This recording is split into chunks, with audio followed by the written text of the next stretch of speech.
everyone of the internet, my name is Nathan Vader and today we're looking at something very nice. It's the Isla Sorna Capture Pack, newest thing that's just been released in the UK and worldwide of course, is this set. Amongst others, it absolutely went mental yesterday as of the 16th of April, Saturday. The embargo was lifted as far as I'm aware in UK stores.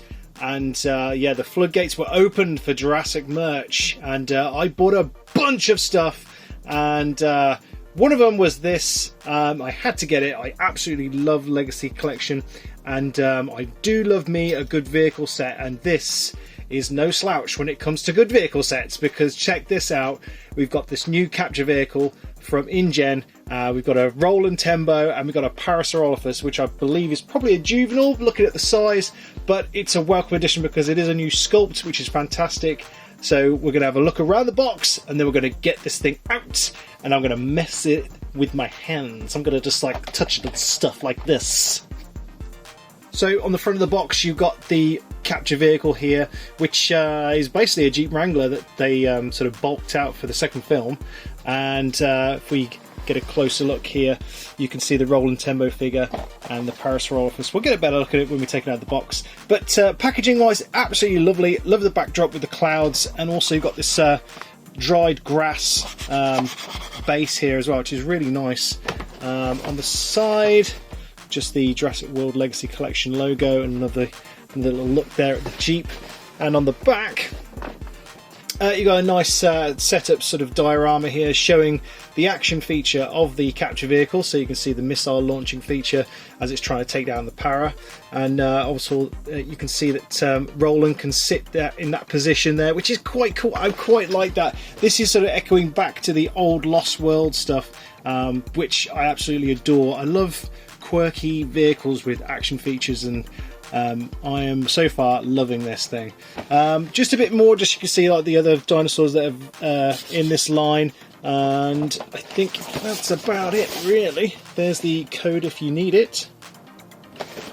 So what I'm going to do is I'm going to break this free from its packaging, and then I'm going to get it into these human mitts of mine.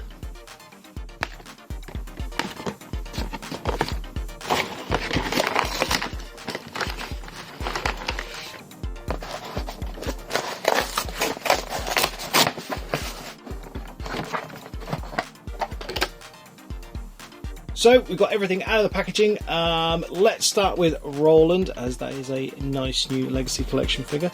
So straight away, absolutely blown away by the sculpt. It's a great sculpt and likeness of Peter Postlethwaite. You've got this fantastic jacket made out of a rubbery material here. You can see the rolls in the sleeves going up the arm, the detail in the watch. Lovely face sculpt. Even the detail there on the hat there, it's not the brim, got a little hair there. Come here, my friend. And yeah, it's nice shirt detail as well in the belt buckle. There is some pivot there at the waist. Standard articulation really for these figures. It's got a good range of movement all over, so you can do some really nice poses. Knee joints articulation, lovely boot sculpt as well, and shorts too. Very, very nice. Very impressed. I like this jacket as well, it's just so soft, so it doesn't restrict the movements or posability. Next up is the Parasaurolophus. Very nice. Quite like the colour detail here, showing that it's a juvenile, and it's a bit different from the standard colours that we've seen, which I haven't got a problem with, but it's nice to mix things up a little bit. So let's have a look at that face there. Nice detail on the crest, and shades as well of different colours, which is a nice mix. Again on the back here as well, not too much. I mean, this is kind of more of a basic figure, but still it's nice to see that they've put a little bit of effort into it. There's a little bit of spotting going on over the belly. There's no colours really, it's just like a solid colour on the bottom. There isn't a code there because it's now got the DNA sequencing one here. So if I hold that there, you can scan that, and that just pops back in. Really nice. Standard movement really, there's no in and out hip movements, it's just rotations back and forth. Same for the arms, and there is side to side, it's a bit like a ball joint pivot on the para, which is nice. Again, you can do some nice poses with that. Not too much, but it's pretty cool. Right, let's move things out the way. Let's get these out the way and move on to the main event. Oh yes! Okay, this thing is a little beast. Let's move the missiles out of the way for a second, just focus on the sculpt. Absolutely loving it. You can see in the light there catching all the rivets going on the one side. There's a two-tone thing going on. I'm not sure if that was what we saw in the film. Probably not as stand out as that, but still, I mean, it's pretty cool. I think it breaks up the green because it would have just been one solid colour, but some purists might want to change that, which wouldn't be hard. It got lovely detail on the tyres. They are solid plastic, and you got these nice alloy-ish wheels. I would have thought they would have been. Again, more rivets going down here. The nice InGen logo, some protective barring on the top there, and a spotlight. And you've got this nice ball bar. And what I really liked is they've sculpted a separate tyre into the front end, which also spins for some reason, which is amazing. Absolutely loving it. You got some stickers for the headlights, and it's pretty much the same on the other side, except for the feature for the pop-out seat isn't here because it's only on the other side. Lovely big chunky roll bar. On the back you've got a jerry can and what would have been perhaps a hitch, but they obviously decided not to go with there. And you've got a rear seat which looks like they were taken straight out of the Jeep Wrangler for the park vehicles, because they look just like the same sculpt.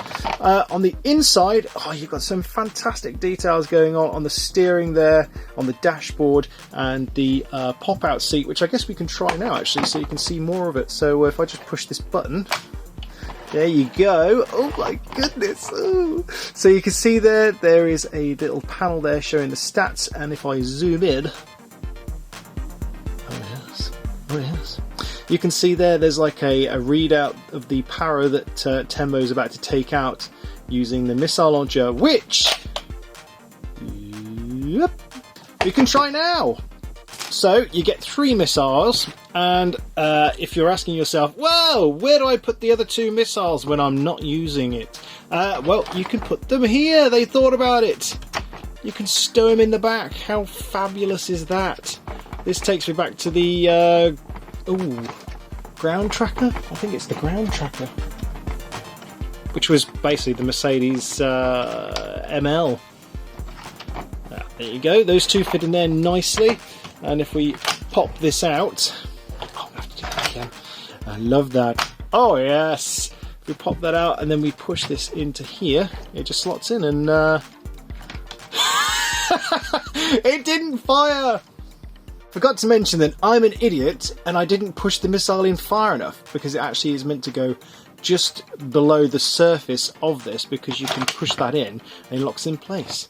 So then you push that out and then, oh my goodness, word of warning, probably don't point that at your brother or sister, because that could take an eye out. Yeah, so I just retrieved that missile. Crikey, that did go quite far. And it's also very tricky to reload. And I don't want to upset it. That's the only thing I'm having trouble with. It's not like something you can just chuck in and away you go. There you go. There's a certain position this likes to go in. Just like me.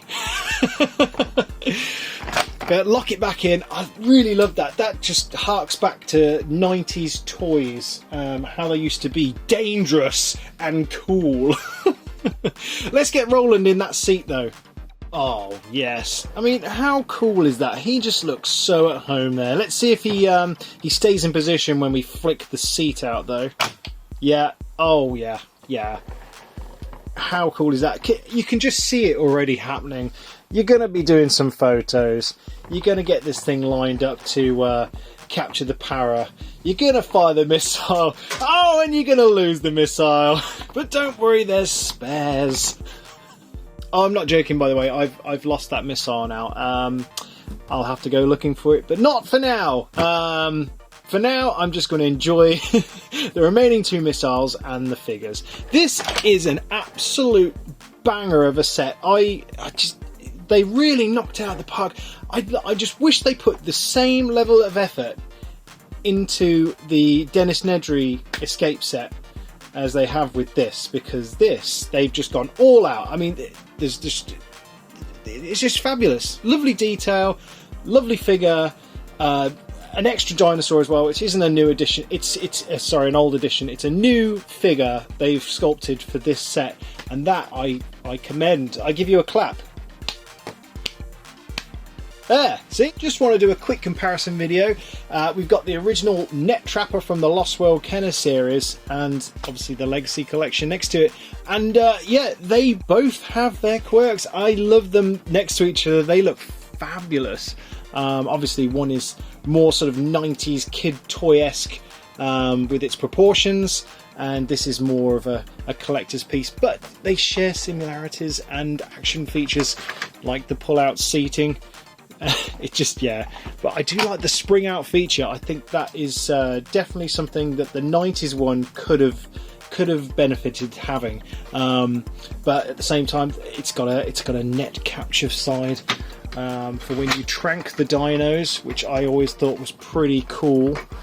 And it's got the rocket firing feature as well, which is much like what this one has, and to be honest, they're both as violent as each other, so I like that.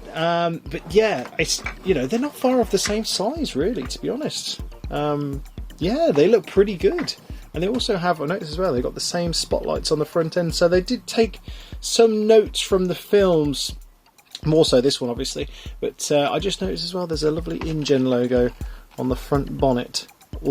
And also we've got the Legacy Collection Ford Explorer. I was going to call it the Jungle Explorer though, still stuck in the 90s. Yeah, it's it looks a little smaller, if I'm honest. I mean, I'm sure the Jeep isn't that big, so I don't know, I think the proportions have been scaled up slightly for the Jeep. I might be wrong, but yeah, I thought the Ford Explorer is quite a big vehicle. I don't know. Yeah, it does look pretty chunky compared to it, gotta say. They've really beefed it up. Oh, and here is the Jeep Wrangler, the Jeep YJ, should I say, next to it. And yeah, that does definitely look more in proportion, because I know they use the YJ as the base, or they used a Wrangler for the base for this vehicle in the film, so it should share the same sort of wheelbase. But yeah, it definitely looks, yeah, it looks longer. Definitely looks longer. Interesting. But I'm not complaining. I am not complaining. I'm just comparing. That's all I'm doing. Yes, but they definitely look cool next to each other, for sure. For sure. Anyway, my name is Nathivader. Thank you so much for watching. I post on Instagram and Twitter almost daily, and of course it is always Jurassic related. Thank you guys for watching, and I'll see you in the next video. Yes? Yes! Beep, beep.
Update! I found the missile.